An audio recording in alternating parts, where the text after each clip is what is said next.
As we begin, hi everybody. I'd like to ask some of you to move forward so we don't have this big gap here, and somebody come sit up on the stage, on this altar place, so I'm not so alone.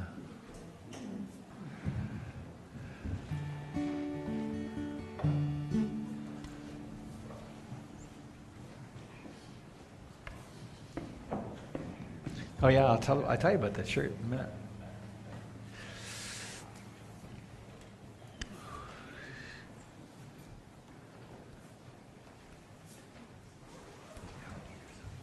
There's alligators, right? 2.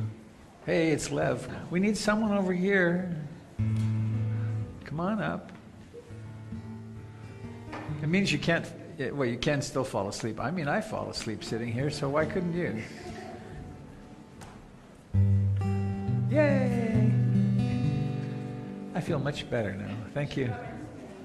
Should have brought you what? I should have brought my instrument. Right, what is it? Viola. Ooh, good idea. All right. Well, let me find my... Please join me in turning off your various connections to the great distractor, Wi-Fi off.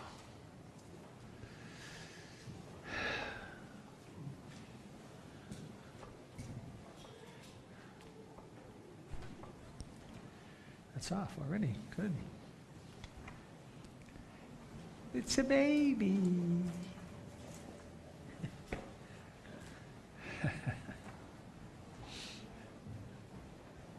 Oh, maybe no, get it on here.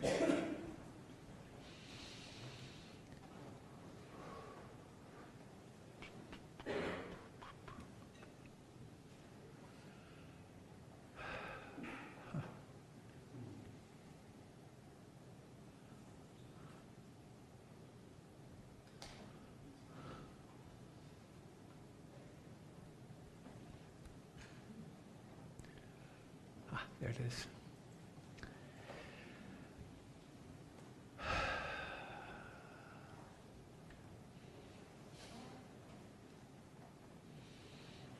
T plus 2 and counting.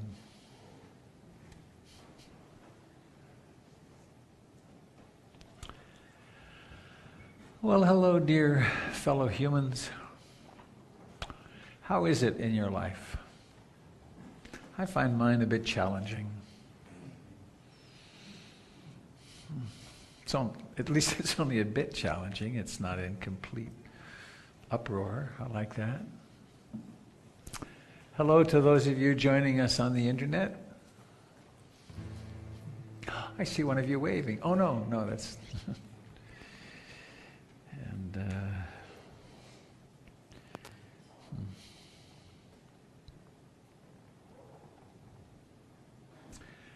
I wonder, Rod and Connie, if you're watching from Arizona somewhere, nice of you to check in. 2 of our members are off on a 6-week odyssey of bird watching and nature being. This is in the wrong spot. Well, anybody here for the first time? Raise your hand if so. 1, 2, 3, 4, 5, 6, 7. My goodness. What are you doing here? Don't you know this is an elite closed group?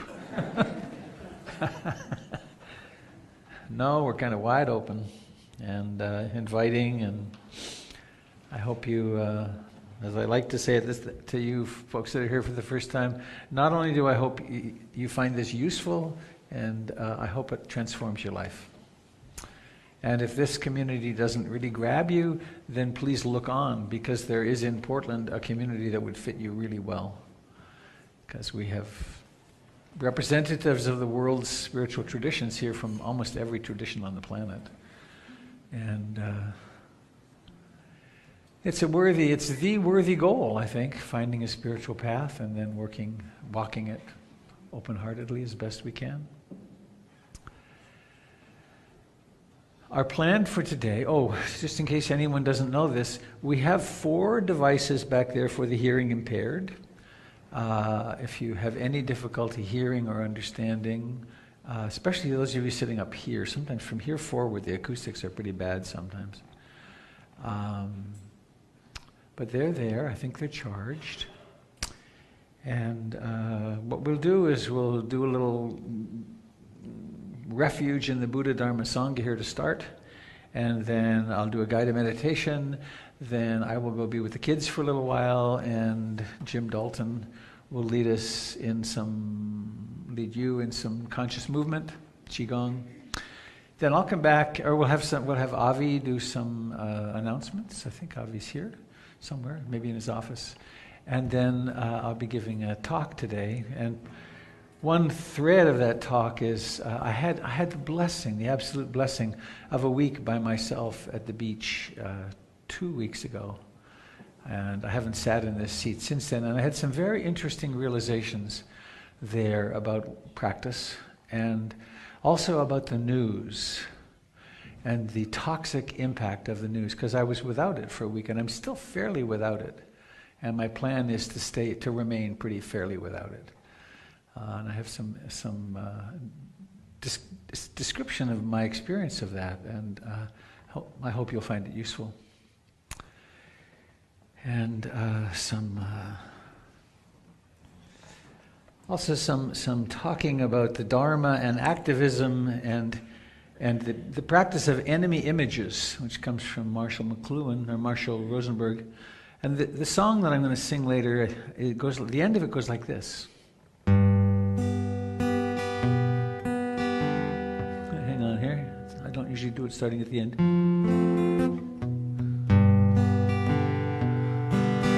I have no enemy. No, where is it? It's D. I have no enemies. I have no enemies. I have no enemies. I have no enemies.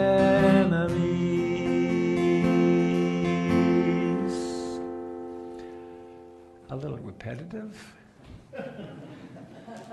But what an aspiration. I have no enemies. What would our lives be like if we realized that the commandment from Jesus, love thy neighbor as thyself, wasn't a metaphor, but it was really to see the other, including every other, as yourself? How would that change how we deal with ourselves and with each other and with those that in our minds, and the media is wonderful about this, we construe as enemies? So that's what the Dharma talk is going to be about. About sounded rather Canadian there for a moment. Can't let my guard down and be caught. So I invite you to join me in this refuge chant. The Buddha wasn't a Buddhist, and he didn't teach Buddhism. He taught the Dharma, which is the way things are. The way if we practice being awake, if we practice being mindful and noticing what's happening really clearly beyond our fantasies and ideas, and that's refuge in the Buddha, being awake. And then if we, with that awakeness, examine our direct experience, not our imagined experience and not what we've been told we should experience, but if we experience this is what's happening now, that's the Dharma. And then we do it in the company of good friends, and actually we do it in the company of all life, which is the great Sangha, the great community. So the refuge in Buddha, Dharma, Sangha is the refuge in I aspire to be awake, and with that awakeness I aspire to know what's really true. And I do it in the company of my fellow beings here on the earth, and those who aspire to awakening with me. So let's see how this goes. My fingers are just about on the brink of being able to finger pick with some surety. Some comes and goes.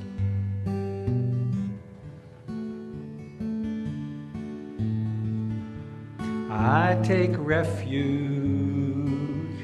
in the Buddha, the one who shows me the way in this life. Namo Buddhaya, Namo Buddhaya, Namo Buddhaya. I take refuge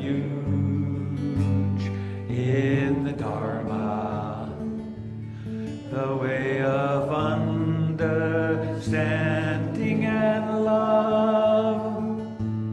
Namo Dharmaya, Namo Dharmaya, Namo Dharmaya.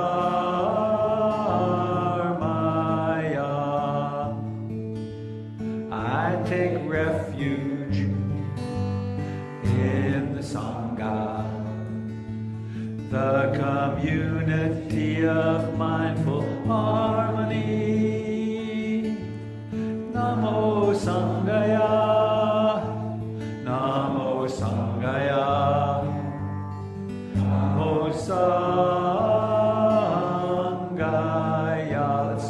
Let's do it again. It sounds so nice. I take refuge in the Buddha, the one who shows me the way in this life.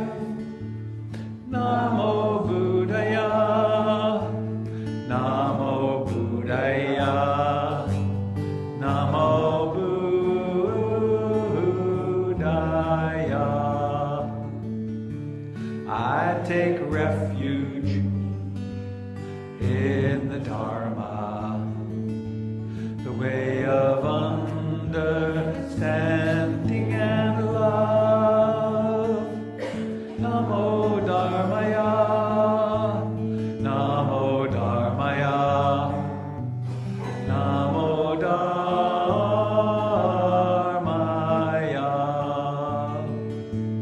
I take refuge in the Sangha, the community of mindful harmony.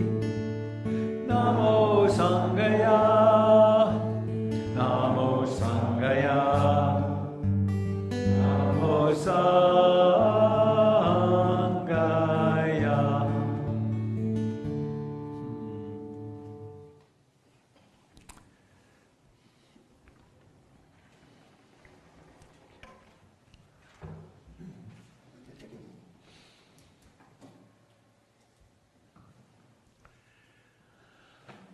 Once again, hello to those of you joining us out there on the net.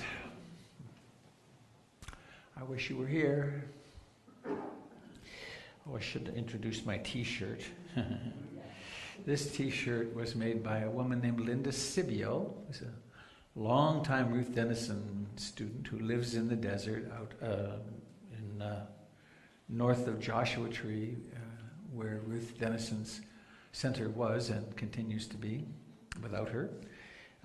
And she made a series of t-shirts, images and then t-shirts of the Eightfold Path. And this one is a wise understanding. So, funny. But to Linda. Hi, Linda. Okay, so let's do what human beings have done now for thousands of years, which is to stop.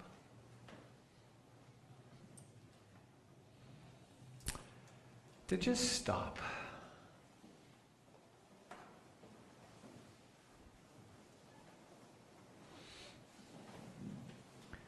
It's relatively easy to stop the body.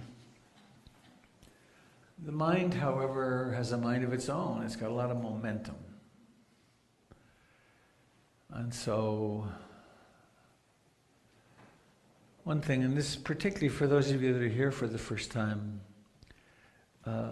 let's let go of the really bad understanding of meditation that it means stopping your mind or getting a silent mind. People think I have to have a silent mind to succeed, to do it right. That's simply not true. The great development that happens over time is the realization that the mind really isn't personal. The mind will think whatever it thinks, and fortunately, we don't have to identify with it. We don't have to take everything it says and does seriously. It's been conditioned with a lot of malware, including self-hatred, including enemy images, including all kinds of things. So we come to a different relationship to the mind, and we do that through the development of mindfulness, which is awareness, and concentration, and a handful of other capacities we have. And it's remarkably simple as a practice. Not so easy, but simple. So, first thing is to notice that we can bring awareness into the body, to notice that the body is touching the chair.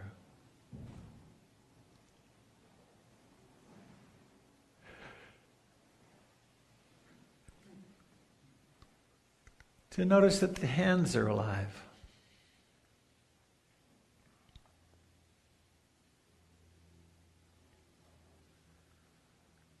To notice that the face is alive. And we notice this aliveness because we can feel it. It's tingling, vibrating, warm, cool.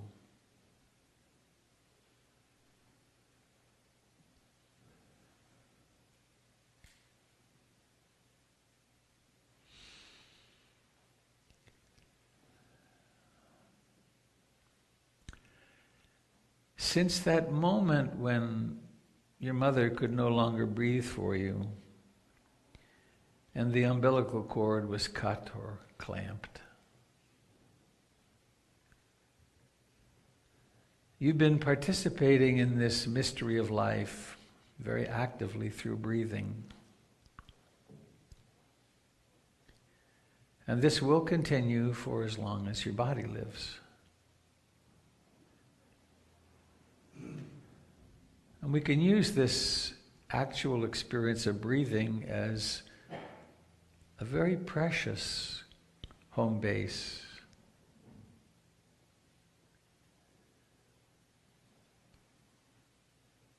It breathes in and breathes out.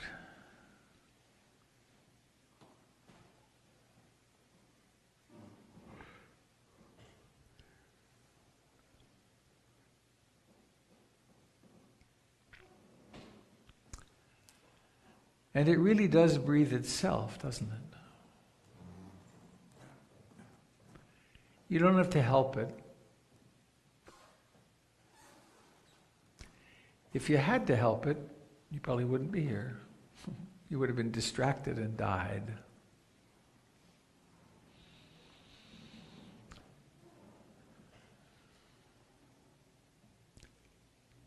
So each breath has a beginning, and you can be aware of that.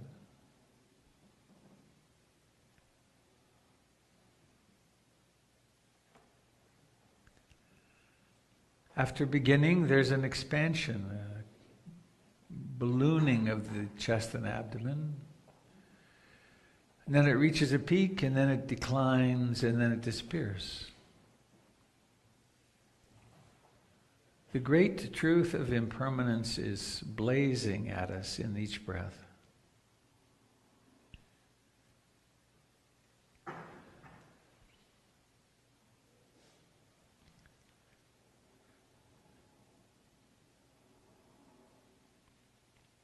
If you've learned some form of special breathing, diaphragmatic breathing or this or that, when it comes to meditation, just let it go. Just let your body breathe.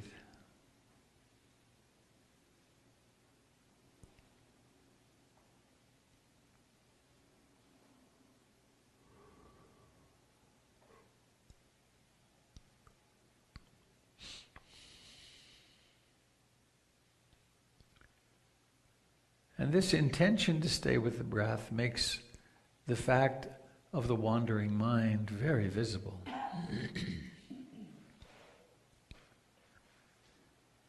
So when awareness illuminates the wandering mind, simply come home to breathing.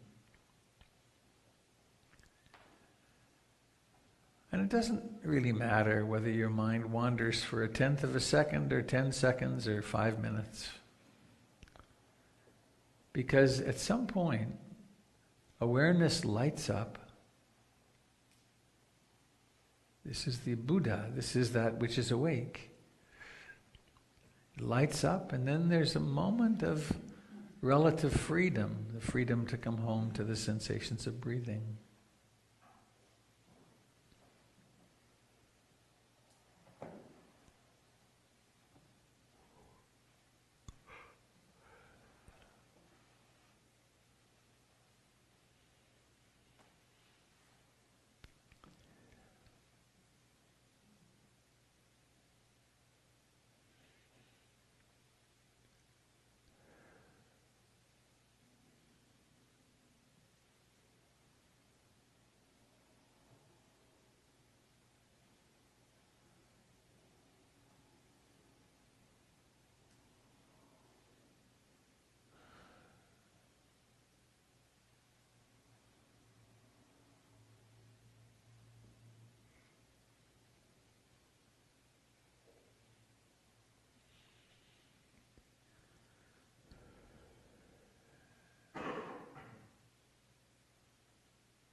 It could be sort of hard to believe that such a simple practice could be so potent.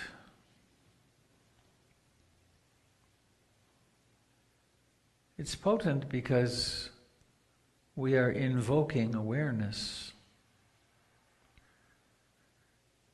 And then what we could call the trance of personality, or the trance of everyday life, becomes visible, sometimes for the first time.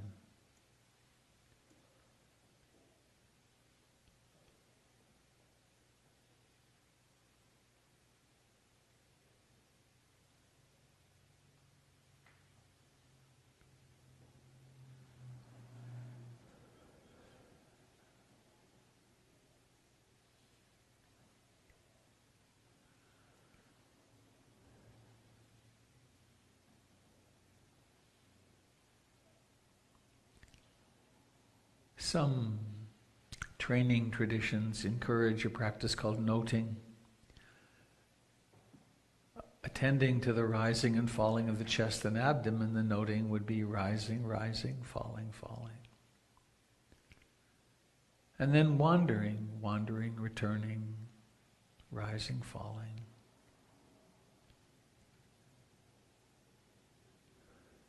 Some traditions count the breaths. Breathing in 1, breathing out 2, up to 10, start over. There are any number of strategies.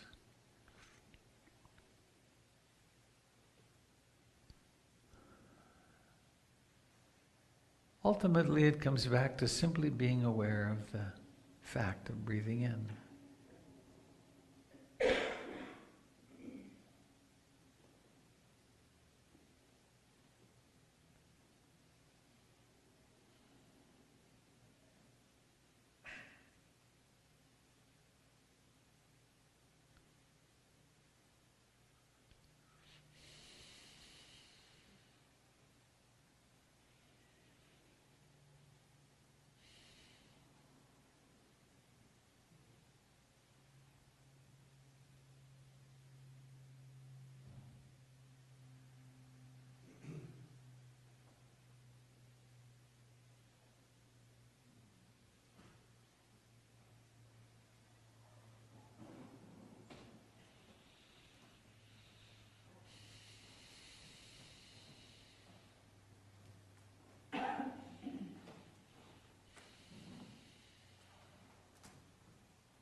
Another way of saying I have no enemies is that I know what love is, or I can become love. And to become love in meditation means there's room for everything. If the mind is filled with desire, it's noted as that. It's seen as, oh, this is the mind in desire or lust. If the mind has disliking or aversion or even hatred, this is the mind hating. Or let's say it's restless, agitated, worrying. This is the worrying mind. This is what a worrying mind is like. No wonder there's so much suffering in the world. Or this is a dull, sleepy, sloth and torpor mind. Or this is a mind with doubt, wondering why I'm doing this, or can I do this, or does this work? Or maybe it's a mind colored strongly or moderately by an emotion. Happy, sad, shame, delight, bliss, discontent.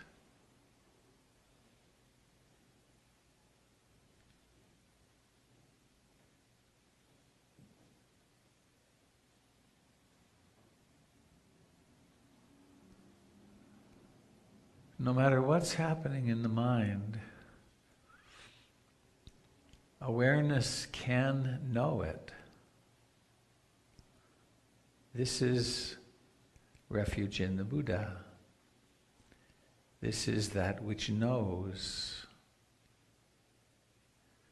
This is the practice of mindfulness or recollection.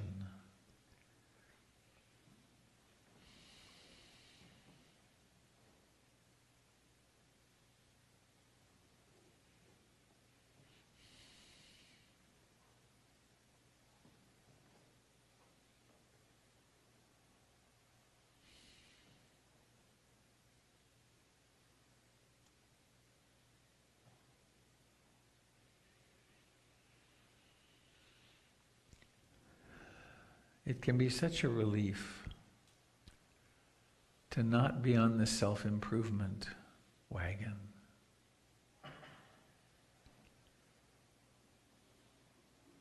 To just be able to be how you are.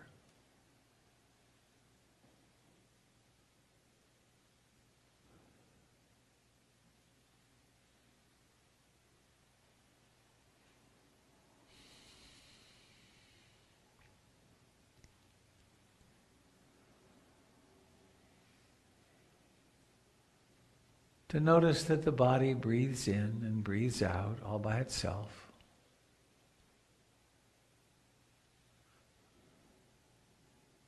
Just as much a part of the world, of our beautiful planet, as the sun coming and going, or the tides waxing and waning, the seasons coming and going.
in addition to mindfulness and concentration,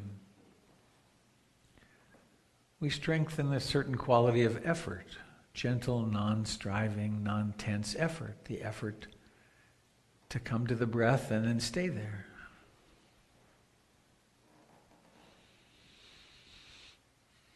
A certain quality of tranquility sometimes arises,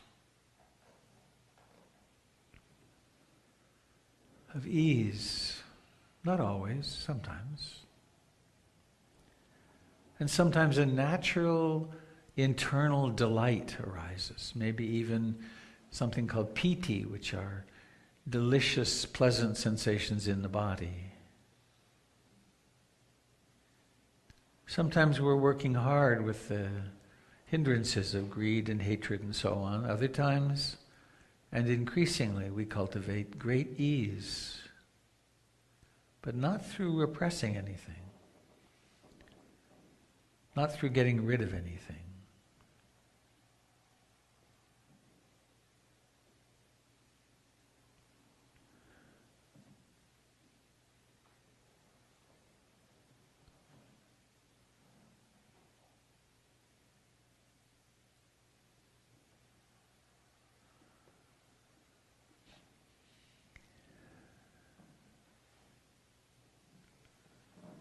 And noticing how each breath comes out of nowhere.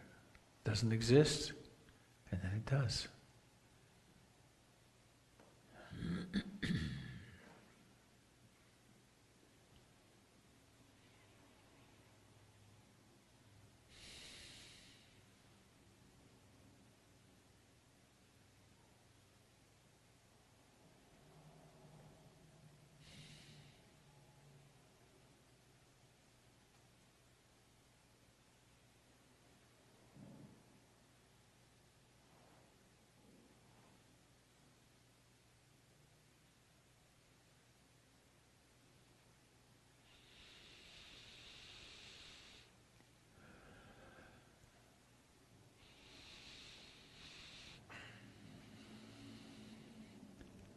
Some of us have thoughts that have a lot of visual content. Others, it's auditory.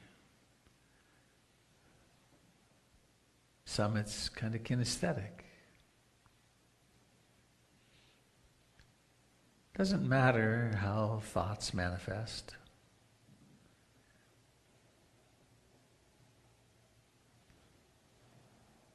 The treatment of them is all really the same, which is to notice, thinking. There's that thought. That's worrying. Back to the breath.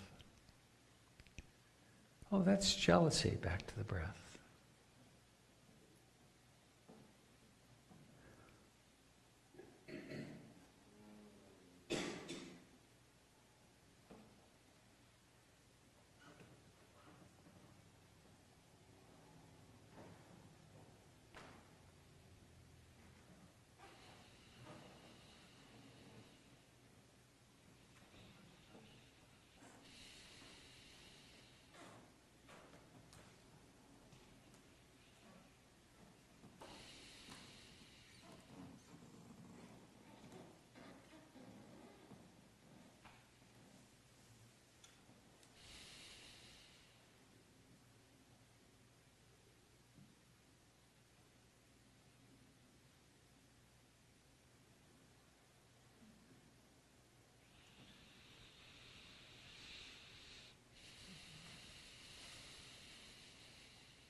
might notice also how this breath might be a deep one, the next one might be a shallow one.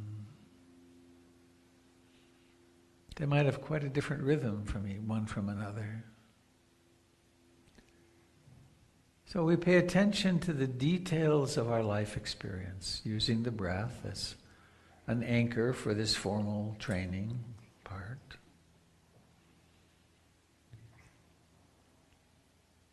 There's another characteristic of the mind that we cultivate, which is curiosity. We're not just meditating to be calm, though that's a good purpose. Not just for stress management, but actually to really find out what we are, who we are. And for that, we need curiosity. What's happening? How does it happen that this trance comes into being and then I don't notice 10 breaths? That's pretty interesting.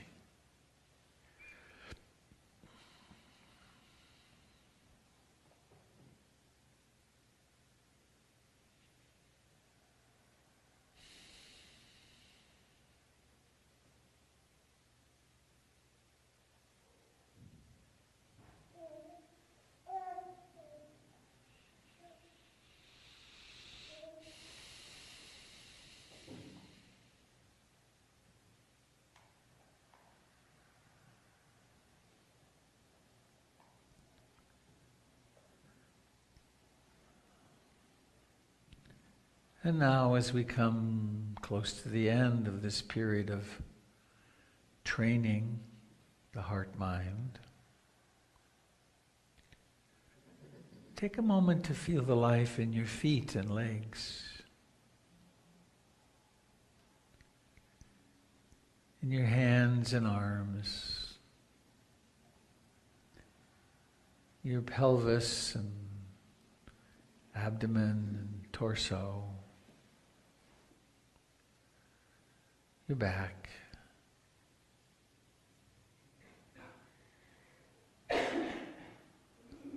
The face, the eyes and nose, the ears, the scalp.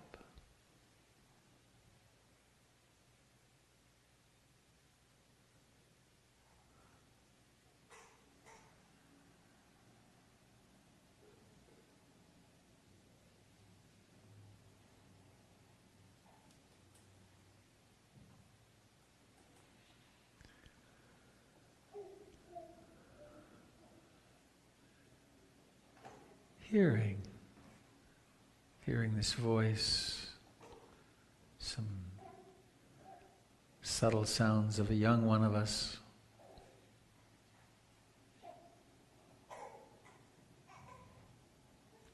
No distraction. How could there be a distraction from life?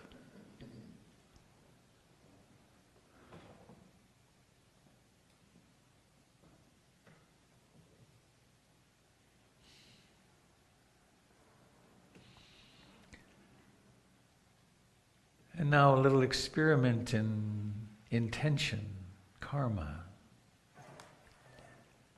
The intention to allow your eyes to open, and then to notice that intention exists, and then there's a slight effort involved, and then letting the eyelids open. And notice how seeing miraculously starts. There are visual objects, there's light, there's an intact eye, and consciousness, seeing, hearing.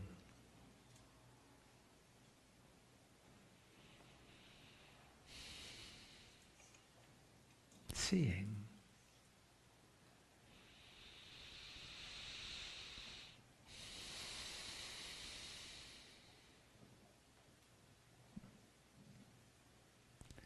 Seeing. Then we can experiment with the intention to let the eyes close, and then notice how seeing winks out, objects disappear. And then they reappear with the eyes opening.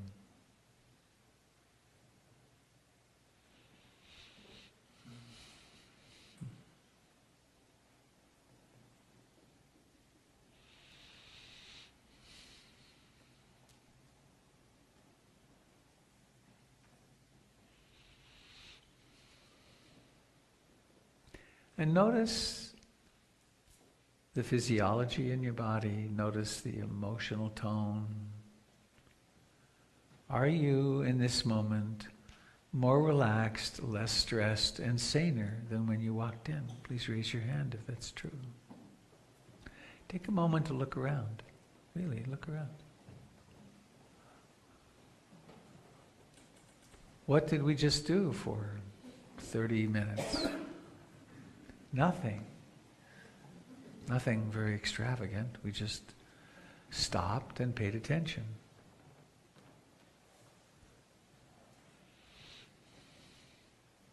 If you did this for half an hour a day and walked for half an hour a day, your health would be remarkably better.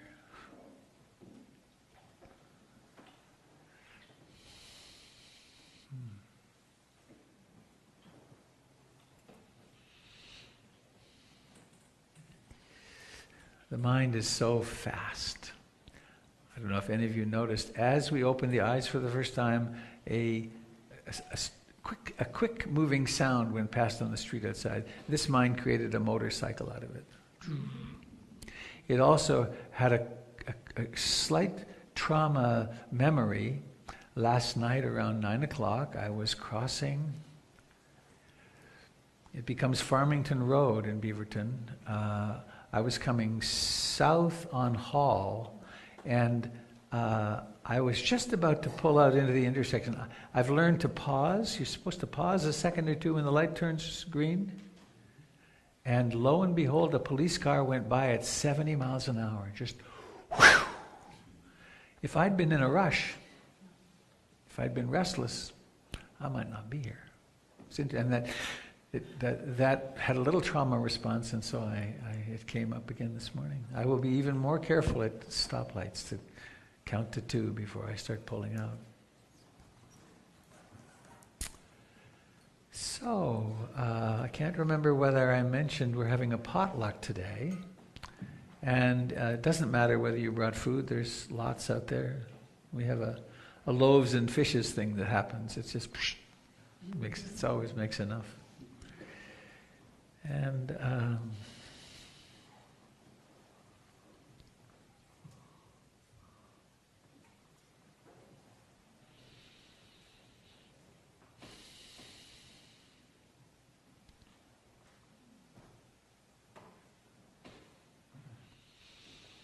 wow, this mind went pretty quiet.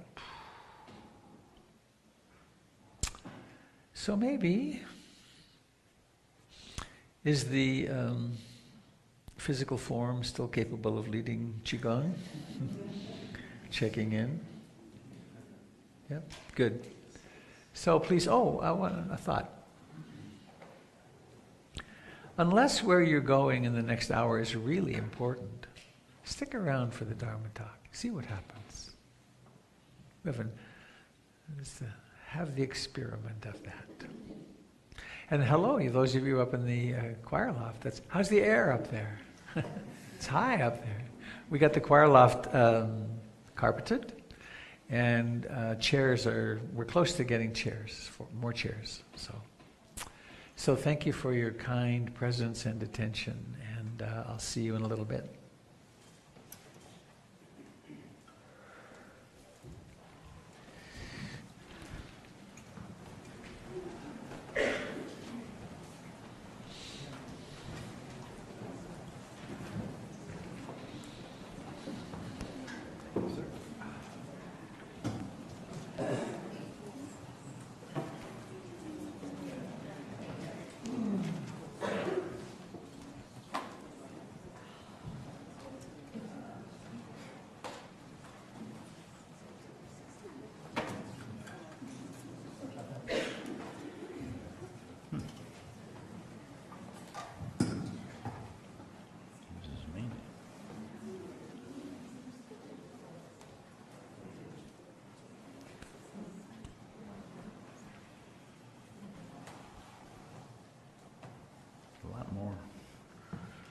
wrinkled.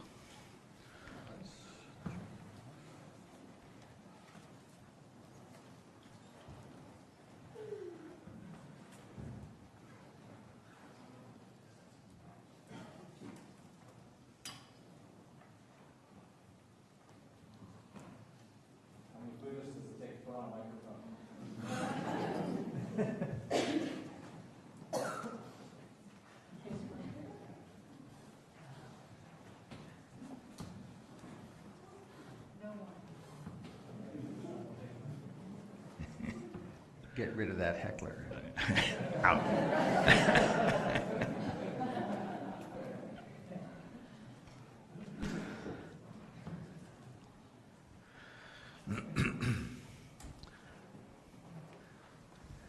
Okay, I'm here, and I'm liable to stay upright without tripping myself on the cord. So I'm in touch with my feet. I hope you are. And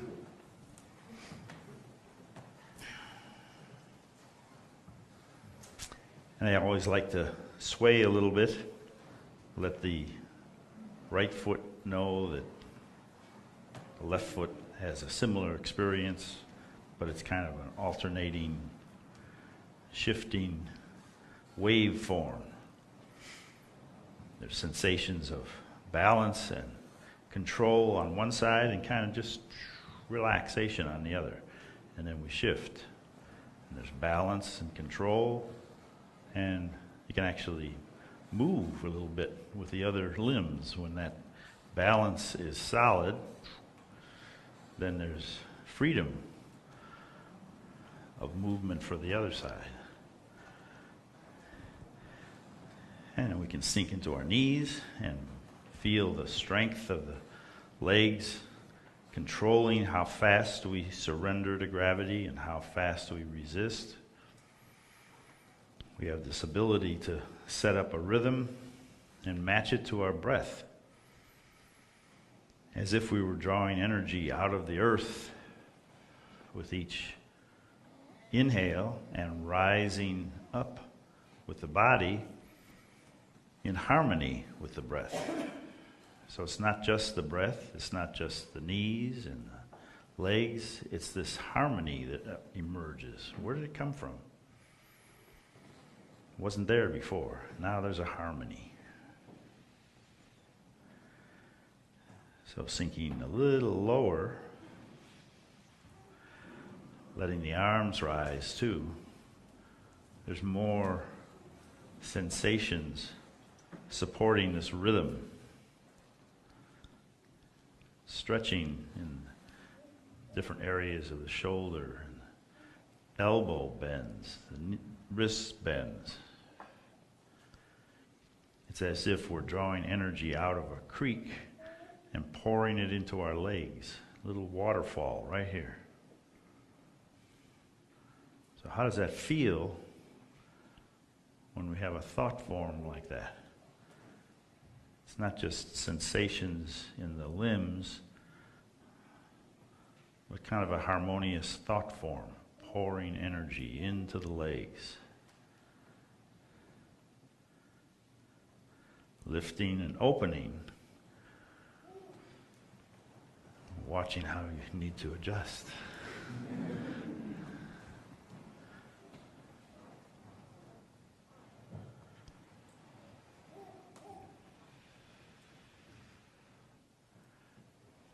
So now the rib cage is participating in this rhythm in a different way. It's not just rising, but opening.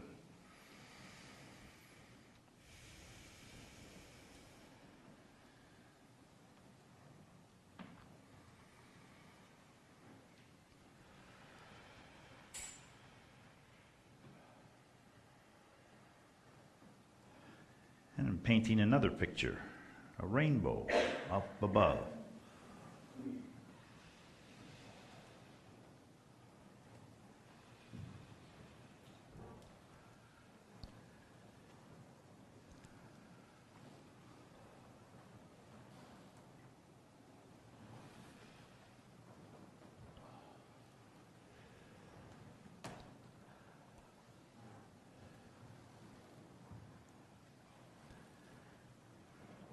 Reaching up, separating clouds.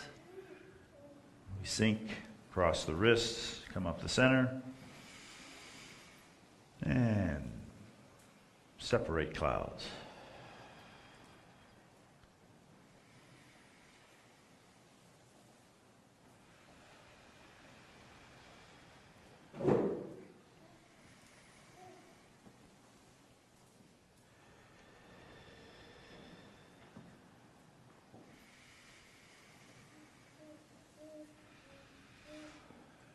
And we turn to the side, palms up. Pull one hand in and push with the other. Did you hear that hand? Pull one hand in. That came from Chicago. Jeez. I haven't lived in Chicago in 50 years. Hand.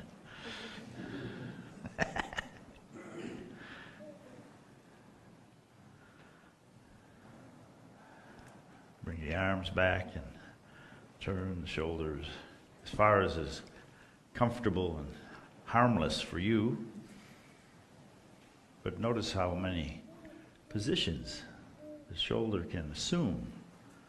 Just the idea of a big water wheel.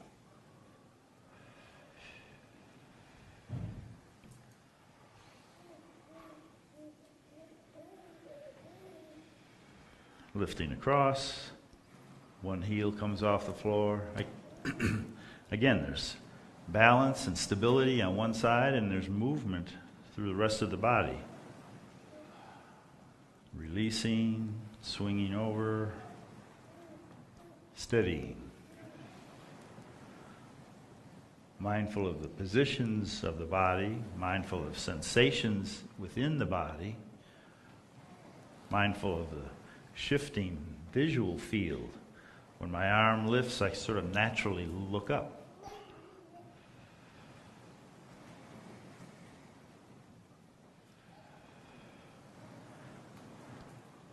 And then another image, gazing at the moon. What happens to the feeling tone in the body? Exploring for the image of a crescent moon, a full moon. I don't know which one's going to appear.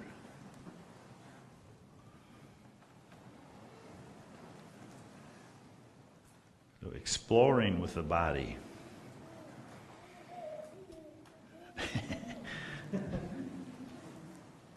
One of us is really enjoying this. Pressing across.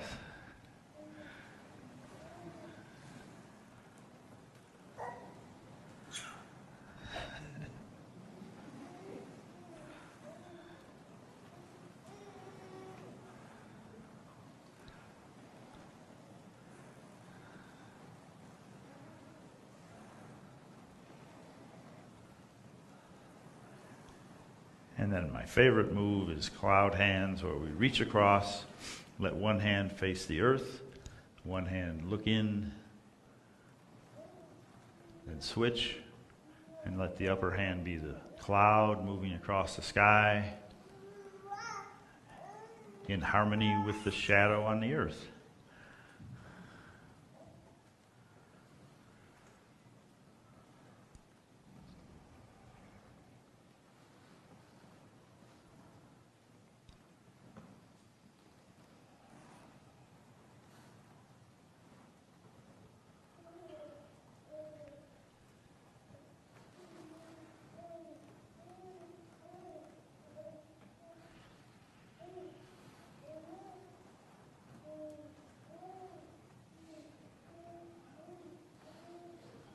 Okay, so that's the exploration of harmony and soothing movement, and a little more energetic.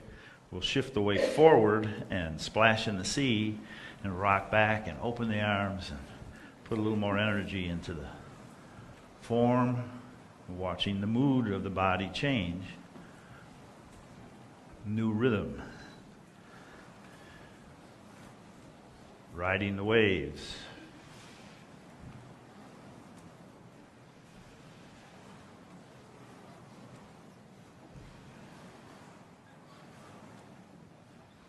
Opening the arms, turning the wrists, sort of a figure 8 with the hands.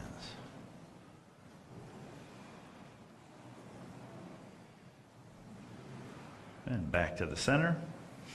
We step out to the other side and repeat the forms. Again, noticing the mood in addition to the sensations. Watching the breath maybe deepen. Riding the waves. Hearing.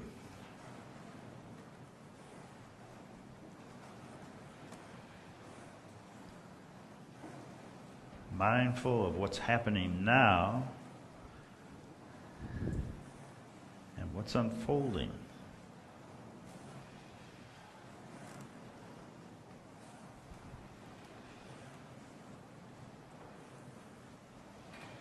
And then that ends. That's a higher energy section.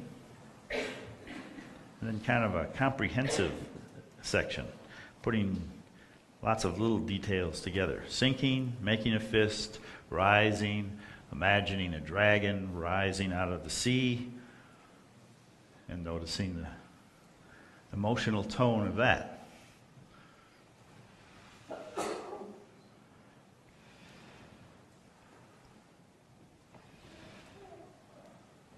Spreading the wings, lifting up off the heels, soaring with the crane and the heron.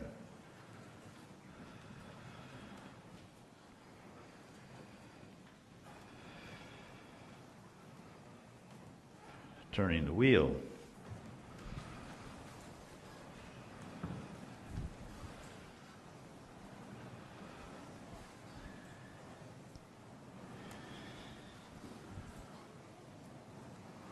Changing direction.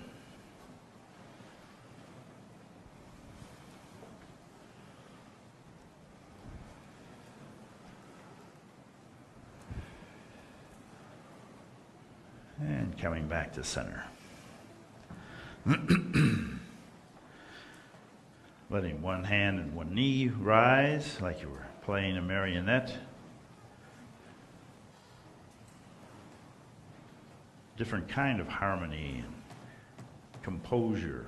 Composing on one side, drawing everything to the other side.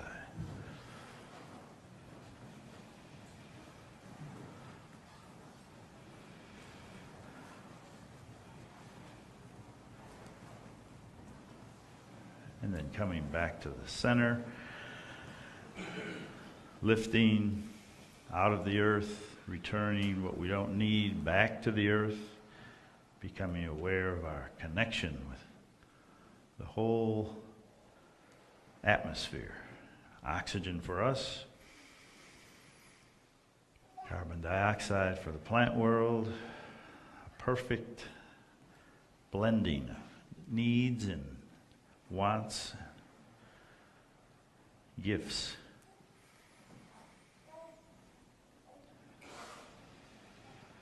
Coming to stillness, we find that this body is awake. What's the first clue that it's awake? There are predominant sensations, habitual anchors that we use. I usually come back to the feet. I'm not lifting, I'm not shifting the weight, I'm not experimenting with more complex forms. Feet are just holding steady, taking this place. Last week I was reading the Mary Oliver poem, taking our place in the family of things.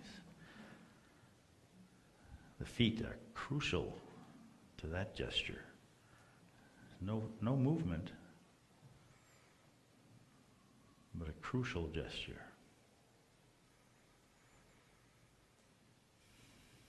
And then sinking, reaching out one more time to gather all this experience into a unity a composed harmony, learning about mindfulness on all these different levels.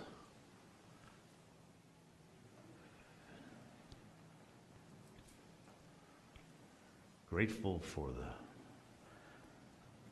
friends around us practicing with us. Thank you very much. And there's one right there.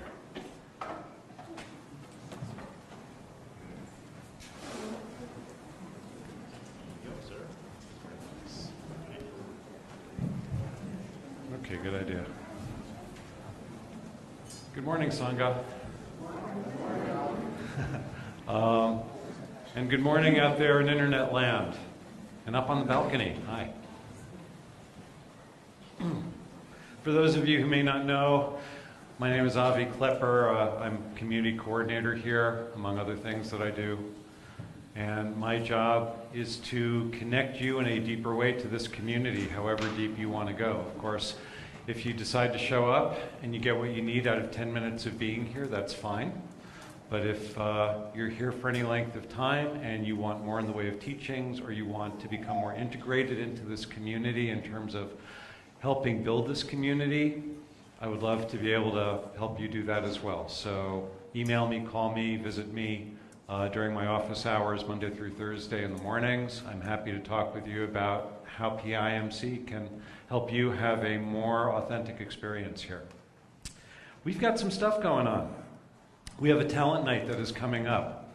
And as I keep saying, you don't need to be talented. You just need to have something that you want to show your Sangha members about you, something that engages you and that you love doing, and something that tells us about who you are. And it doesn't have to be choreographed, it doesn't have to be really prepared, just come with something. And that's going to be on Saturday the 24th from 7 to 10. It's posted on the website. It is listed as the PIMC Talent and Show and Tell Night. So feel free to come and show and tell, bring some dessert, and we'll share with one another. We also have a visiting teacher, Richard Lang, who's going to be doing 2 teachings all day Saturday and Sunday on the 17th and on the 18th. He's going to be doing his Headless Way experiments. And I've been reading about this, and it's really amazing how this guy has gone all over the world teaching about the Headless Way, and we get to experience that right here at PIMC. Details are on the website. Please register. And then we are going to have the one final thing that's coming up that I know about. We're going to have a world premiere of a movie created by a Sangha member, Jim Cassidy. His documentary is called A Most Convenient Convergence. It takes off where it continues where Al Gore's Inconvenient Truth left off, and it talks about the use of carbon dioxide and ways that we can go forward in terms of saving the environment. That's going to be on March 2nd from 7 to 9, $5 at the door, and it's really neat that he wants PIMC to be the place where he's going to reveal that to the world. You know that we run on energy. There might have been some mention about Donna before, but we also run on volunteer energy. If you want to get deeper into this community and get to know your Sangha members, volunteering here and helping with all the things that need to be done to support this community continuing is a great thing to do. If you would feel called to volunteer, you can see Kirsten, our volunteer coordinator. Kirsten, are you here? Kirsten is in the back. Or you can see me, or you can ask me where Kirsten is and I can point her out to you. Let's see.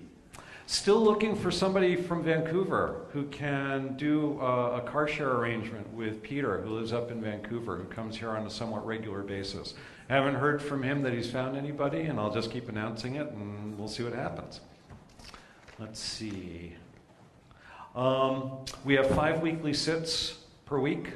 If this is, this is the mothership of all the sits that we do. But if you also prefer something that is maybe a little bit more intimate and a little bit smaller, we have those too on Tuesdays and Thursdays. And if you would like information about that, please go to the website. We also have, we create a framework for spiritual friends groups. These are groups that people organize on their own. and people who might live near you, where you get a chance to meet in each other's houses and continue the Dharma work on your own. And if you have any interest in joining an existing one, they're on the website under community. If you have an interest in starting one in your area, because there are plenty of areas that are not served by spiritual friends groups, please come and see me, and I'd be happy to get you started on making that happen. And then the final thing is our ongoing project to help the Transitions Project. Right here, this chest over here, we accept donations every week to help homeless people and marginalized communities get back on track. Anything that you can offer that you don't need anymore is welcome. And our Sangha member, Michael, takes them to the Transitions Project every week. And I know that these things are very much appreciated. Teachers, is there, Dharma talks. Today, who's doing Dharma consults? I'm sorry. Dharma consults, anybody? Apparently there are, so Gary will be doing Dharma consults today at 12:10 for 3 sessions. If you're wondering what a Dharma consult is, if you have issues coming up in your existing practice that you want to talk to a more experienced practitioner about, Gary would be happy to do that. If you are looking for a quick on-ramp to get into a meditation practice, it's really not rocket science. It just takes a little bit of really thoughtful instruction. Gary can help you with that as well. The sign-up sheets are there on the back. He's holding up the board right there. And that is a good opportunity to visit with somebody about your practice. Thank you very much. Have a blessed day.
I wish each of you could sit in this chair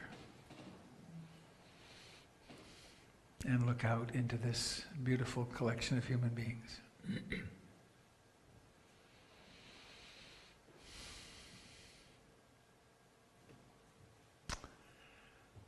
I want to try a little experiment with you by way of further inviting you to join Richard Lang here next week. If you're looking toward this person,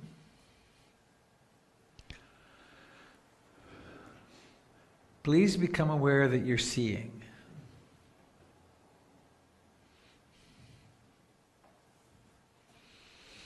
And notice, well, let's do this. This is one of the early experiments he'll do. Take your finger and point at something on the other side of the room. And maybe say its name, like I'm going to say window, and then fan, and then another couple of things. Actually point. It's very useful to point. And then to point closer, maybe the floor, and then knee, and then chest, and then point here where other people would see your eyes. What is your actual experience of that which the finger points at? It's a little easier without glasses. Glasses tend to create an object. At what are you pointing when you point? And generally we would say, well, I'm pointing at my face. But do you experience face, or do you actually experience a knowing, a capacity of awareness? Because that's what's there.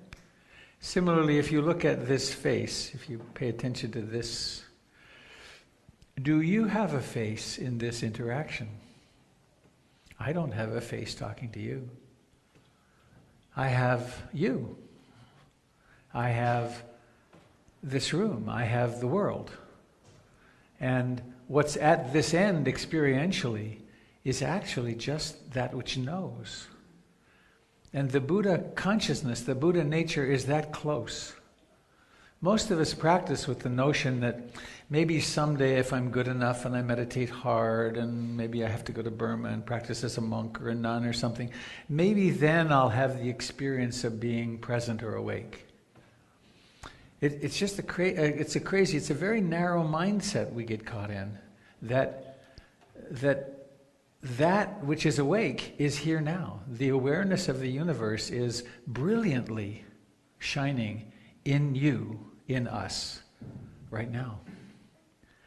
And we've been very strongly trained that we have a self, that we have a separate something here. And it's possible in a heartbeat to realize, oh, actually, what I am is this that knows. And Richard is a marvelous teacher of this. The workshop on next Saturday is 9 to 9. And you don't have to come from the whole thing, but you can't come for part. So from 9 in the morning, there's two potlucks, one at lunch and one at dinner. So there's the day-long experiments that he'll be doing. And then the evening is a 5 rhythms dance. And it's a very mindful dancing process. So I really encourage you. He's flying to from England to be with us. He's going on from here to be in Hawaii. He teaches literally all over the world. And he's a really fascinating, funny guy. And I think you'll find it very interesting to come.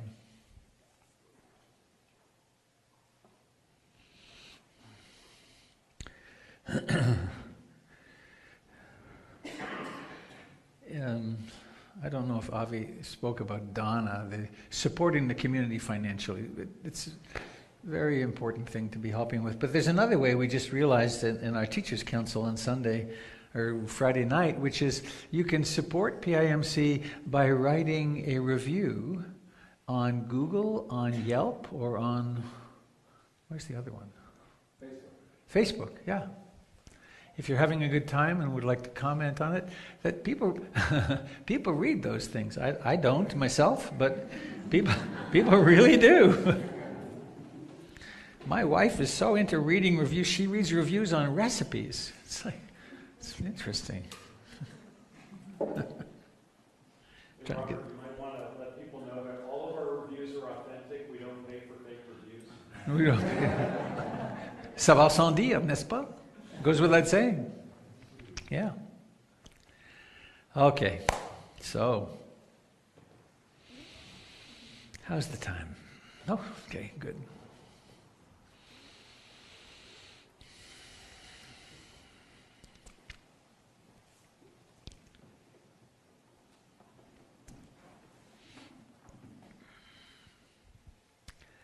I have not practiced what I preach. I have in some ways, but there's a way that I've been really negligent, and that is of taking time to go on a retreat myself. And finally, with significant help from Jennifer and Avi and Connie, I was talking about a particular week in January that I would go and be at the beach, and Jennifer locked it in. She said, "You're going." I think I would have, but I have this ridiculous, really, sense of overly responsible, because I had to cancel some things and disappoint some people. But what happened was an extraordinary, beautiful experience of remarkable ease. And it wasn't all pleasant, because some stuff came through that was not pleasant. But I got to sit for as long as I wanted, and I got to walk for as long as I wanted. Only went down to the beach twice. It was very rainy. And I had guitar playing time, and I did a little reading. I read The End of Your World, Adyashanti's book again. It was very helpful for my time. But a lot of realizations happened. There were at least 15 issues, management sort of issues here at PIMC, that I had on my to-do list that I was toiling over. All but one of them were non-questions as soon as I got quiet. It was obvious what to do. So I was creating complexity in the problem-solving mind. But I'm going to share a quote with you here. It really illuminated for me, thank you for saving that, the fact that I'm going to do this again, at least a couple of more times this year. It's really a responsibility to do so. But I'm going to share this quote that I came across this quote actually on the bulletin board at Cloud Mountain Retreat Center 20-some years ago. And I read it, and I looked away. Because I knew, in retrospect, I knew that if I really took it to heart, I would have to change my life. You know how such things are. And then, it's funny, I feel just a little background of teariness as about a year ago, I remembered it. It was like, oh, what? That was that quote. It took me 30 seconds with the memory of Thomas Merton and then a bit of the quote, and this is what popped up. If it'll do it, it'll do it. Boom. Nothing. It was, there it is. There is a pervasive form of contemporary violence to which the idealist most easily succumbs. Activism and overwork. The rush and pressure of modern life are a form, perhaps the most common form, of its innate violence. To allow oneself to be carried away by a multitude of conflicting concerns, to surrender to too many demands, to commit oneself to too many projects, to want to help everyone and everything is to succumb to violence. The frenzy of our activism neutralizes our work for peace. It destroys our own inner capacity for peace.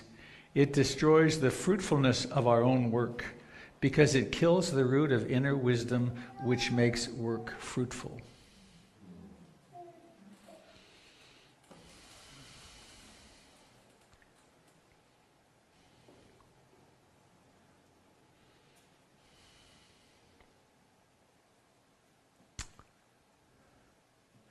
There are in this room, I know, people who have been hurt by my saying, I'll get back to you, and then not.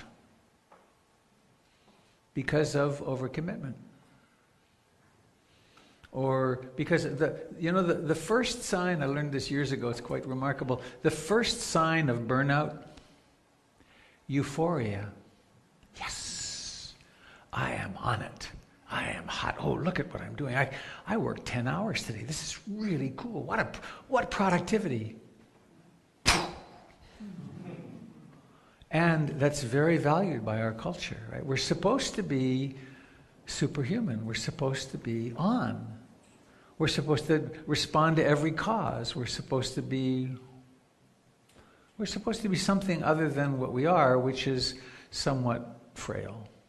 I'm going to ask Avi, I already did actually, to send this out on the listserv today. This and a couple of other things. So,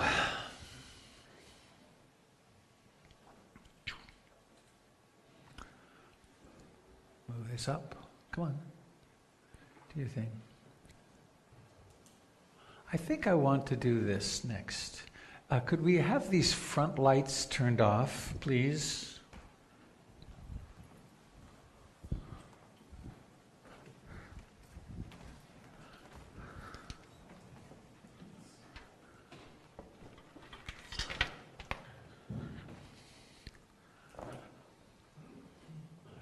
One of my great heroes in this life is a woman named Joanna Macy. She taught here a few weeks ago, a couple of months ago, a few months ago now. Time flies fast. Where are you, Joanna? Here she is, or here she will be.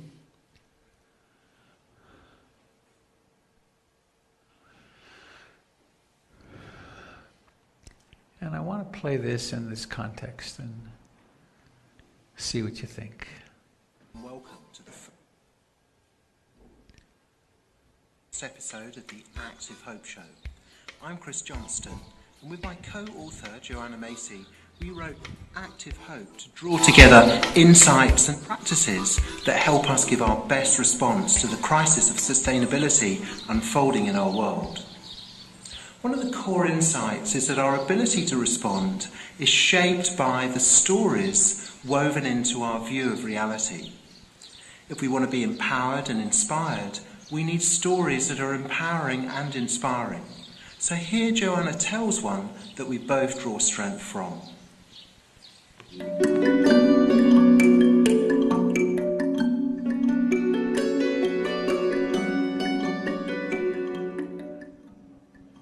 I'd like to tell you a prophecy from the Tibetan Buddhist tradition. It's called The Coming of the Kingdom of Shambhala, and it is 12 centuries old.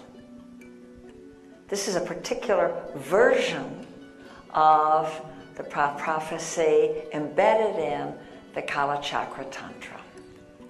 And it was given to me by my dear friend, Dharma brother, Dugu Chogyal Rinpoche of the community of Tashi Chong in India. When I heard it, I realized that the term Shambhala warrior is a metaphor for what in Buddhism is understood to be the Bodhisattva. The Bodhisattva is the hero in the Buddhist tradition. And because the core teaching of the Lord Buddha is the radical inter-existence of all things, if one person has the capacity to be a bodhisattva, then others do too. So let me tell you this prophecy. I'm going to aim it at the bodhisattva inside you. Listen to it as if it were about you, as if you realized it were about you. And I'm giving it to you pretty much in the language I received it from Dugu Chogyal Rinpoche.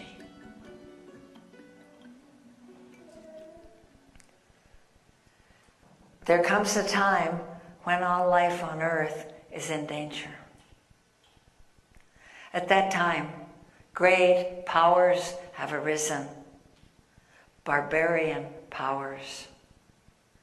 And although they waste their wealth in preparations to annihilate each other, they have much in common. And among the things these powers, these laleux, called barbarian powers, have in common are weapons of unfathomable devastation and death, and technologies that lay waste the world. And it is just at this point in our history when the future of all beings seems to hang by the frailest of threads, that the kingdom of Shambhala emerges. Now you can't go there because it is not a place. It exists in the hearts and minds of the Shambhala warriors. And actually, you can't tell a Shambhala warrior by looking at her or him, because they wear no uniforms, no insignia, they wield no banners, they have no barricades upon which to climb to threaten the enemy or behind which they can rest and regroup. They don't even have any home turf. The Shambhala warriors have only the terrain of the barbarian powers to move across, to act upon. Now the time is coming, Dugu Gyal Rinpoche said to me, when great courage is required of the Shambhala warriors. Moral courage and physical courage. And that's because they are going to go right into the heart of the barbarian powers to dismantle their weapons. They're going to go into the pits and citadels where the weapons are made and deployed. They're going to go into the corridors of power where the decisions are made to dismantle the weapons in every sense of the word. Now mark this, said Gyal Rinpoche to me. The Shambhala warriors know that these weapons can be dismantled because they are manomaya. That means mind-made. Made by the human mind, they can be unmade by the human mind. Because the dangers that face us are not brought upon us by some satanic deity or some evil extraterrestrial force or some unchangeable preordained fate. They arise out of our relationships and habits, out of our priorities. They are made by the human mind. They can be unmade by the human mind. So, he said, now is the time the Shambhala warriors go into training. How do they train? I asked. They train in the use of two implements, he said. Actually used the word weapons. What are they? I asked. And he held up his hands the way the dancers hold the ritual objects in the great Lama dances of his people. And he said, one is compassion, and the other is insight into the radical interdependence of all phenomena. And you need both, he said. You need the compassion because that provides the fuel to move you out where you need to be, to do what you need to do. It means not being afraid of the suffering of your world. And when you're not afraid to be with that pain, then nothing can stop you. You can be and do what you're meant to. But by itself, he said, that implement is very hot. It can burn you out. So you need the other. That other tool, the insight into the radical interconnectivity at the heart of existence. The web of life. Our deep ecology. When you have that, you know, he said, when you understand that, then you know that this is not a battle between good guys and bad guys. You know that the line between good and evil runs through the landscape of every human heart. And you know that we are so interwoven in the web of life that even the smallest act with clear intention has repercussions through the whole web, beyond your capacity to see. But that's kind of cool, he said. It's maybe even a little abstract, so you need the heat of the compassion. That's the prophecy. And if you've seen Tibetan monks doing chanting with the hands, gestures, the mudras, moving, likely as not, they are dancing the interplay between compassion and wisdom, which is there for each one of us to embody now in our own way.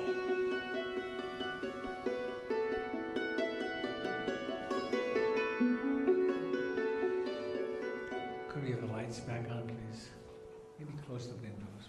Nice, thanks.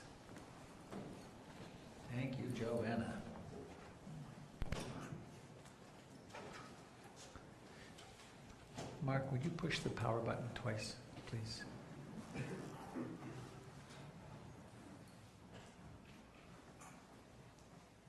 Thanks.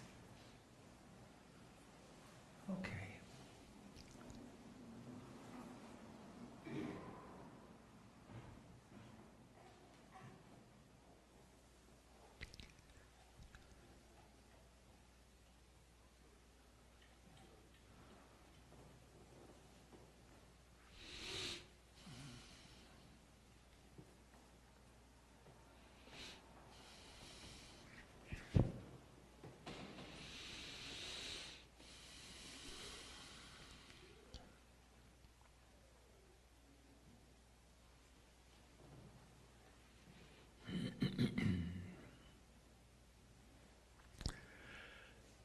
I want to share with you something now that's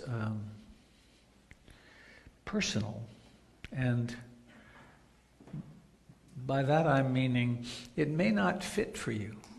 It may not be what you discover your truth to be. I'm not as, I don't speak of this with the same certainty in a way that I speak of the Eightfold Path or the 7 Enlightenment Factors, or because this is more of a discovery that I've made myself.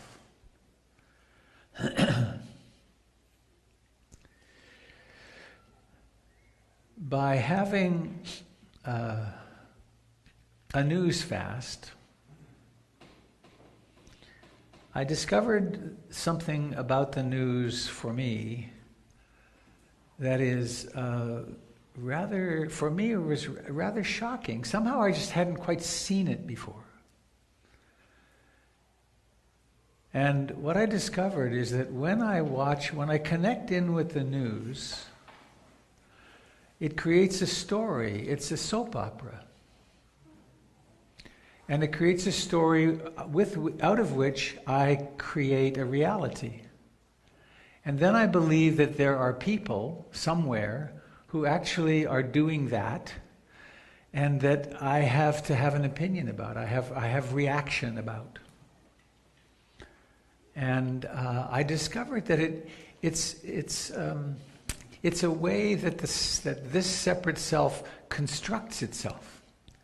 And one of the particular patterns is something called enemy images. It creates enemy images. There are the bad people whose values don't match mine, and there are the good people whose values do match mine. And a long time ago, 40 years ago, 50 years ago, 45 years ago, I spent a year, 1 week, one Wednesday night or Tuesday night a week, with a fellow called Marshall McLuhan, who was the wise media person. He's the fellow who said the medium is the message. And he pointed out that the media, American, Western media, what we think of as the news media, their purpose is not to provide news. Their purpose is to sell products. And in order to sell products, the way he did it, he had a copy. You remember the New York Times used to be 2 inches thick. And he had that, and he said, there's the news is the bad news. And most of what's presented is bad and oppositional, creates enemies. The good news is the advertising. Because life is dangerous and bad, but you can be happy if you just buy more stuff. And so it used to be this thick, the advertising, the color ads on Sundays and so on. And I recognized that's what I see happening in our media as well. Our friend, some of you were here, Frank Later taught, he's from Germany. In Germany, they have 3 TV stations that are funded directly from the people. The money doesn't even go to the government. It's 3 stations whose purpose is the facts. When a speech is given, there's fact-checking from 3 different sources, no politics, and no advertising. There's 8 radio stations that are the same. But all of that being that, I realized that deep down inside, I get kind of agitated by that story. And when I was without that story, I had such joy and spaciousness and loving that the contrast was pretty shocking for me. And my meditation just went deeper and deeper and deeper. And I would sit, I don't know, and it wasn't even timing, it might be 2 hours, or, I don't know, long periods of time. I'd just sit and watch life happen.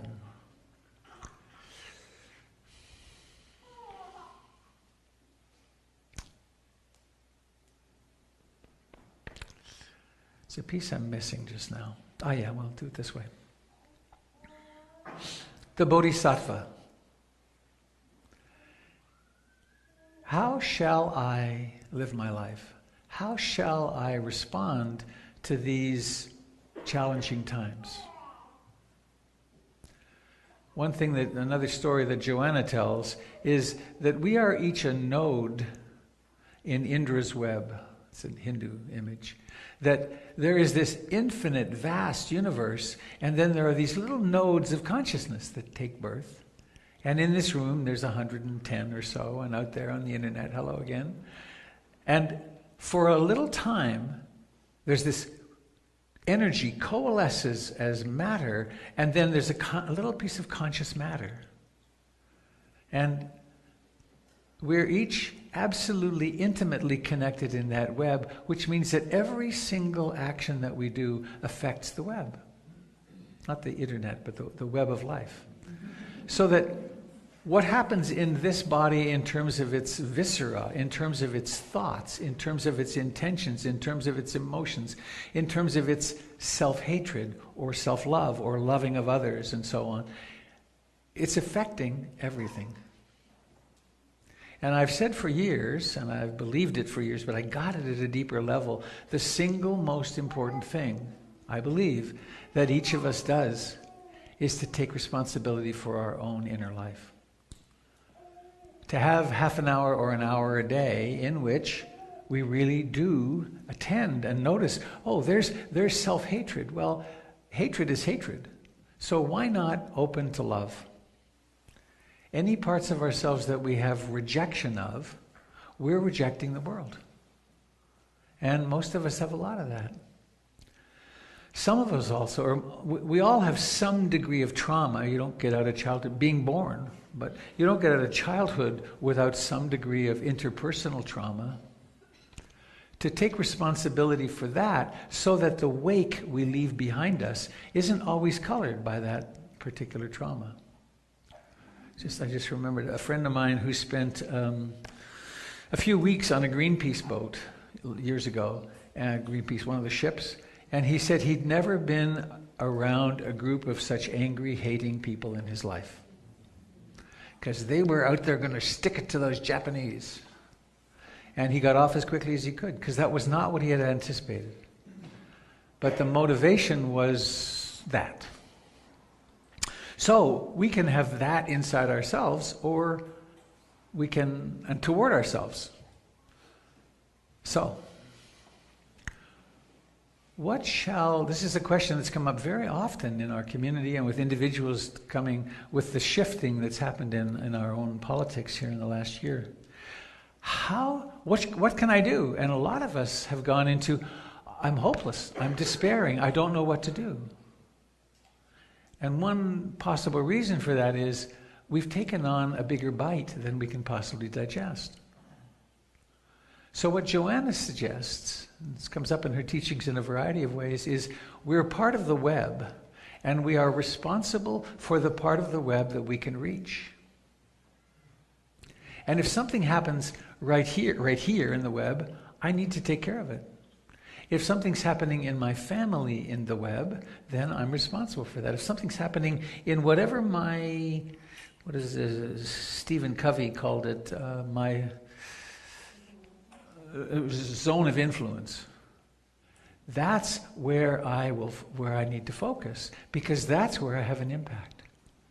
When Bangladesh is 1/3 underwater, or when the floods, when Afghanistan is being blasted again, These places that I've been, when the news hits me of them, it always affects me, though our news doesn't talk about them much because they don't matter. But what can I do about flooding in Bangladesh? What can I do about pretty primitive little boys in Washington, D.C., treating each other really badly and fighting over their ideology? There's not much that I discover that I can do. It's beyond my realm of influence. And what I've discovered is if I stay tied up in that, the very realm in which I have influence suffers because I'm preoccupied with a planetary problem that's not really mine. It affects me, but I become incapable of acting skillfully because I'm upset about something that's beyond my capacity.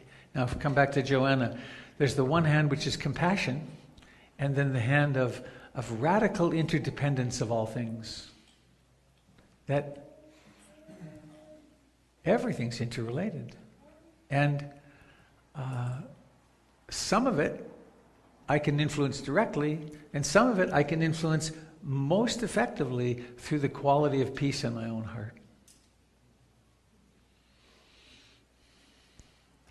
I've talked to a lot of people in this community in this last year who are really overwhelmed and not doing so well. Actually, a lot of depression and anxiety.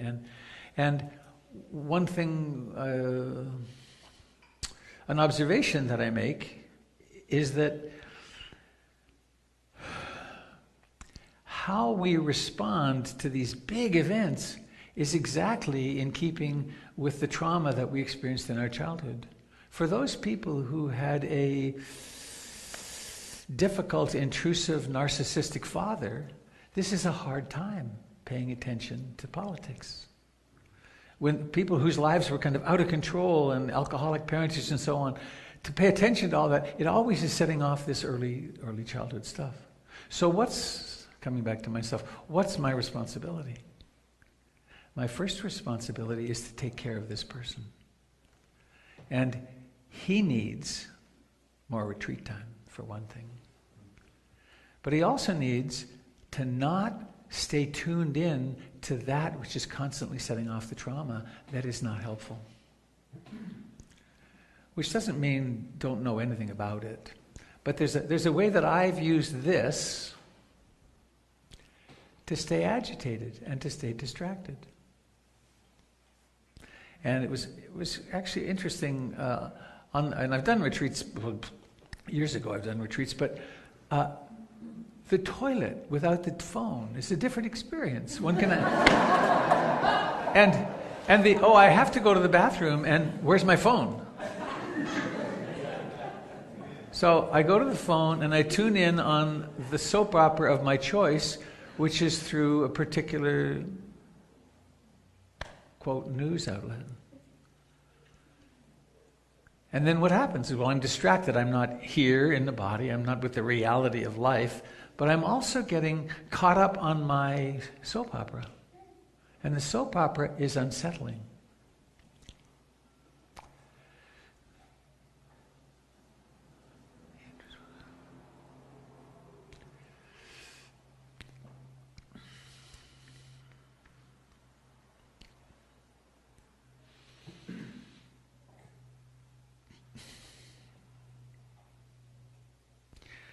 Something happened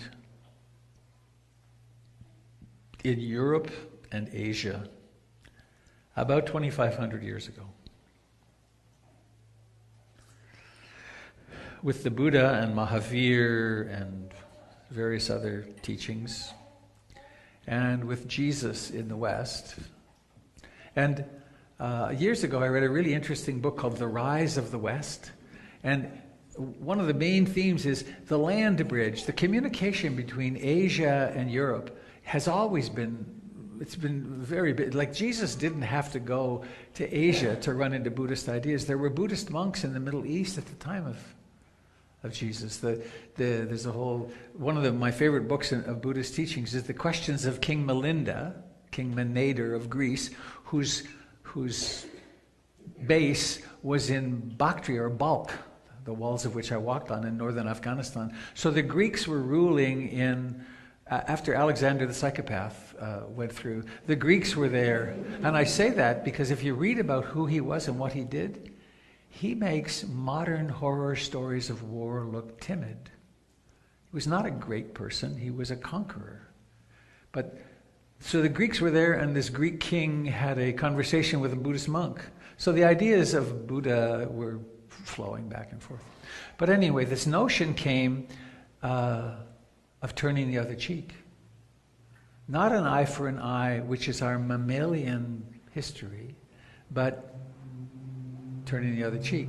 At the same time as the Buddha and the Bodhisattva notion came up, that really, if we're going to become more fully who we are as humans, compassion is the answer. Compassion and learning how to learn, of course, to defend oneself, but to not always be out to get revenge. And revenge runs pretty deep in us. That's why in the Brahma Viharas there's love, compassion, sympathetic joy, and equanimity. Sympathetic joy is the answer to jealousy. Right? Oh, you're having success? Well, I'll delight in it. I'll get a contact high off your success.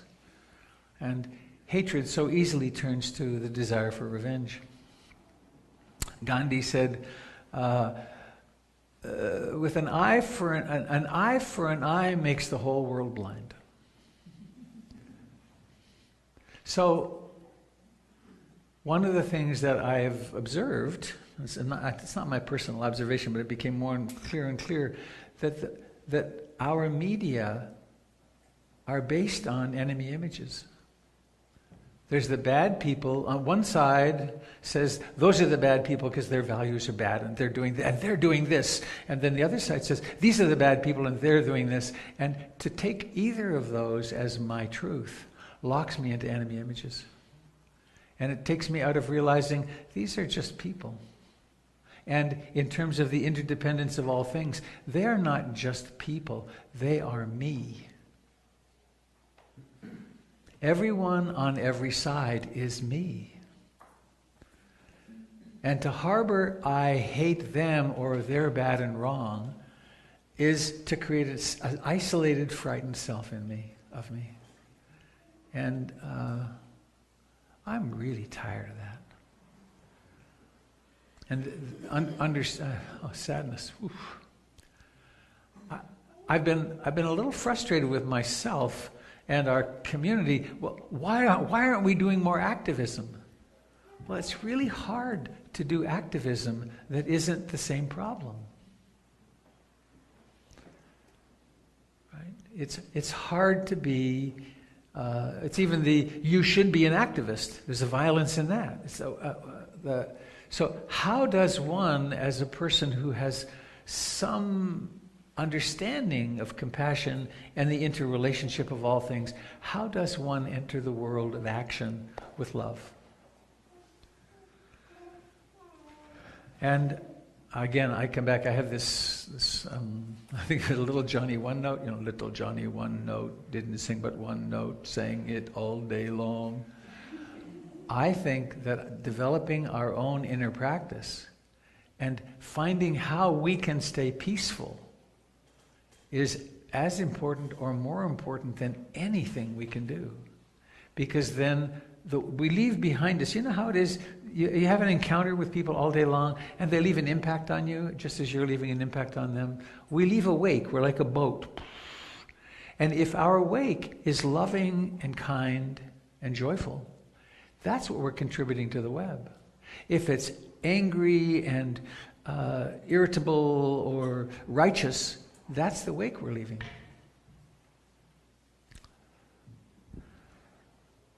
There's a quote I have here from Father Dorotheus of the Desert Fathers, 11th century, maybe, no, earlier, more like the 3rd century or 4th. Over whatever you have to do, even if it be very urgent and demands great care, I would not have you argue or be agitated, for rest assured, everything you do, be it great or small, is but 1/8 of the problem. whereas to keep one's state undisturbed, even if thereby one should fail to accomplish the task, is the other 7/8. So if you are busy at some task and wish to do so perfectly, try to accomplish it, which constitutes 1/8. If, however, in order to accomplish your task, you would inevitably be carried away and harm yourself or another by arguing with them, you should not lose 7 for the sake of preserving 1/8. The medium is the message. Peace is the way. There's no way to peace. Peace is the way. I think that may be it. From the Great Way, to set up what you like against what you dislike is the disease of the mind. Okay, one more thing. Yay.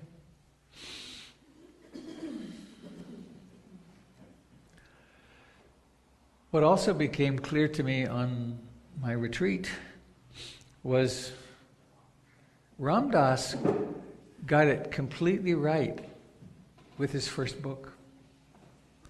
The entirety of the spiritual path is be here now. The sophisticated teachings of Buddhism, the Four Noble Truths and the Eightfold Path and the 12 Steps of Dependent Origination and the precepts and et cetera, that incredible, there are so many beautiful tools. They're all there for one purpose. They help us be here now. They help us understand that the action of this moment conditions the next moment, and therefore this moment is of super importance. So to be here now requires me to not be lost in the trances of enemy imaging, to not be lost in the fantasies that are created of the world. I have enough fantasies of my own, coming out of my own childhood.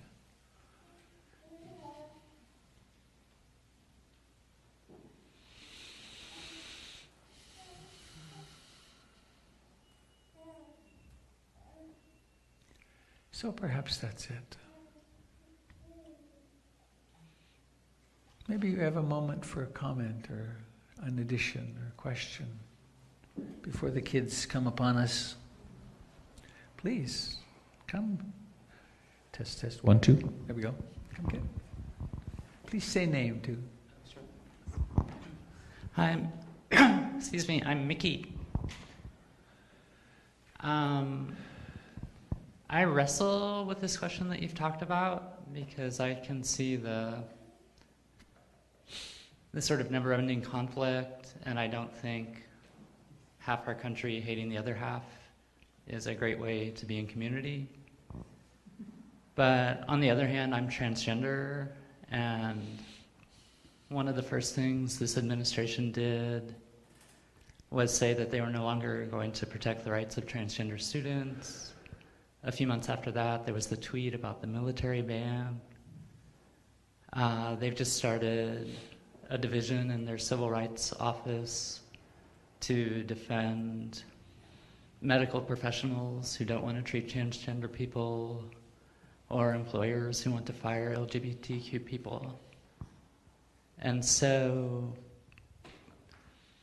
it's hard to see it as just a soap opera when that's going on, and I think immigrant communities probably feel the same way. And I don't know exactly how to reconcile that. I can't not look every day because I don't know what's going to happen. Yeah, so I guess that's my comment. What a powerful comment. So one place that the web reaches you is that.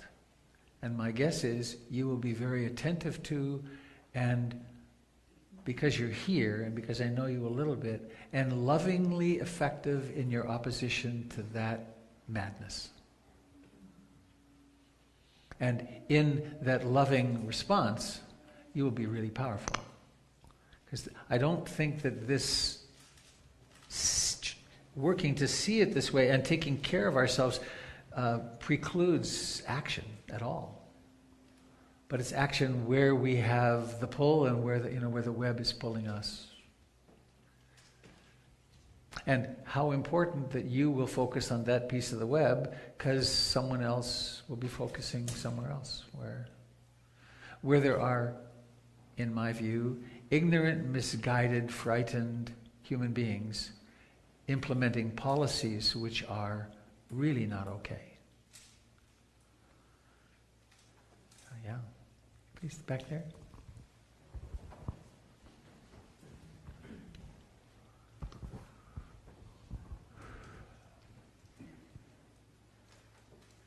Hi, my name is Natalie, and I very much agree with not seeing others as the enemy, not the us-them attitude, although I fall into that just about every day that I hear Ryan Zinke's name.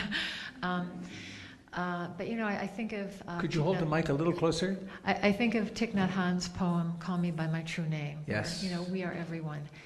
And I have a little bit of trouble about the definition of defining one's sphere of influence, because I think if we really feel and know that interconnection, then we are the Rohingya and we are the migrants crossing the Mediterranean. And I know that there are folks who are doing that work not out of hatred or anger, but truly doing the Buddhist work. And I guess, you know, I certainly don't have all the answers, and I struggle with this every day, but I feel like we have an obligation to know that our sphere of influence is really everything, because we are so connected. And for me, that makes it more complicated and more painful, but I can't get away from that.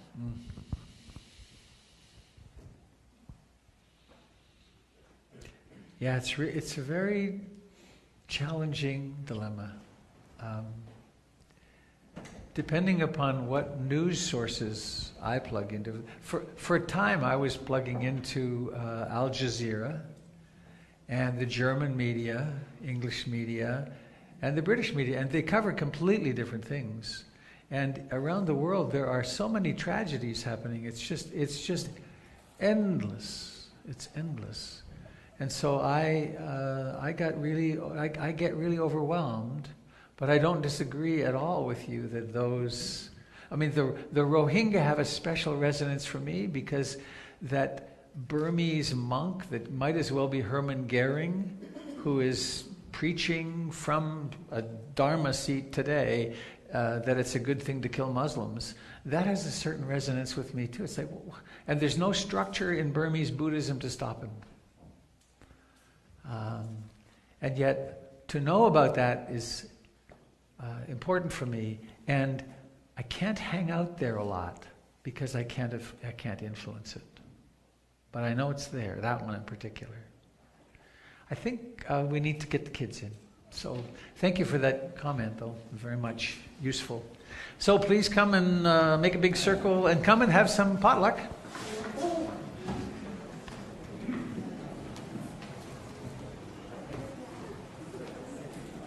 I forgot a piece. Is the microphone... here it is. Here's the microphone.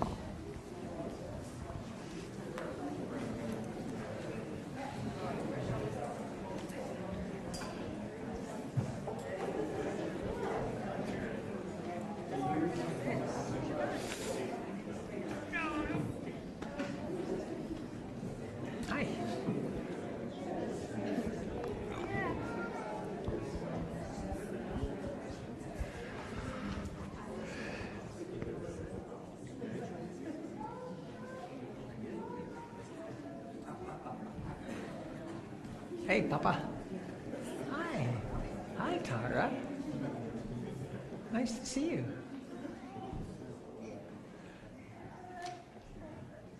Is he squeezing you too hard? A little bit, I think. You're making a squeaky toy sound. You're not? Okay. All right.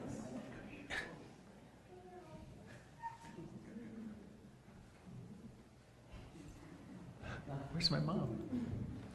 Oh, no.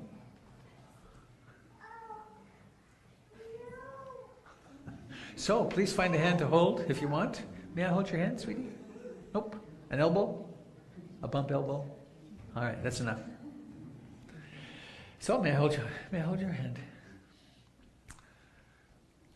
Oops.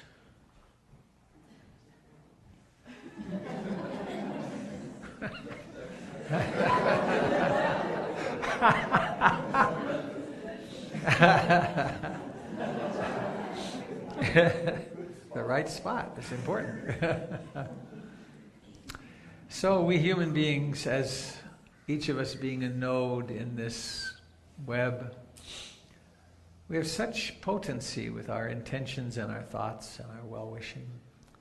So why not give the hand on the person on your right a little squeeze and think a kind thought for them.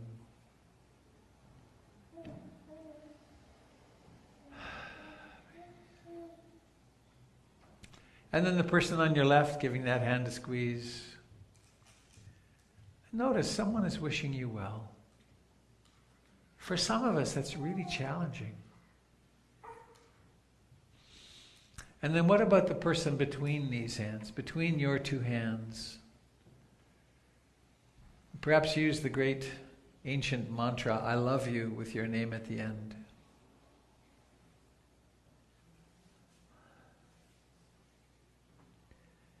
And now extending this blessing to everyone in this room.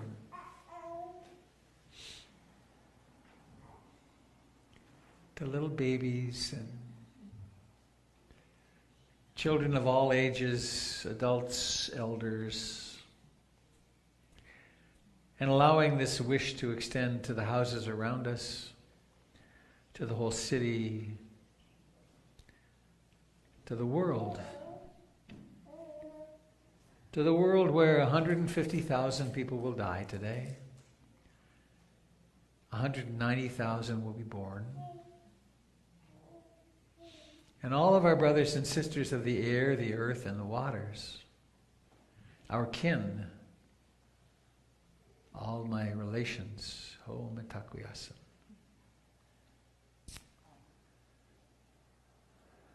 So we are each a little node of consciousness in this vast web. And now we have the ancient ritual of may all beings be happy 3 times. Who is doing it? Maya. Oh, the 2 of you? These 2? Oh, come on over here, sweetie. Oh, here. All right, you ready? You want to hold it? You can both hold it. There you go. When you're ready, it's may all beings be happy, okay? May all beings be happy. May all beings be happy. May all beings be happy. Sadhu, sadhu, sadhu. Thank you. Very nice. Good. So now, everyone in the room gets to make a wish. Think of a wish. What would your deepest wish be? Since your consciousness is connected to the entire shebang, what would you like to add to that shebang today? And now take a deep breath, and on the proper count, there will be a blowing out of the candle. We'll all make a wish. You ready? 1, 2, 3, blow. Yes, we did it. So, thanks, dear friends. Thank you for being here. Thank you, those of you joining us on the internet. And please come and have a cup of tea and some goodies.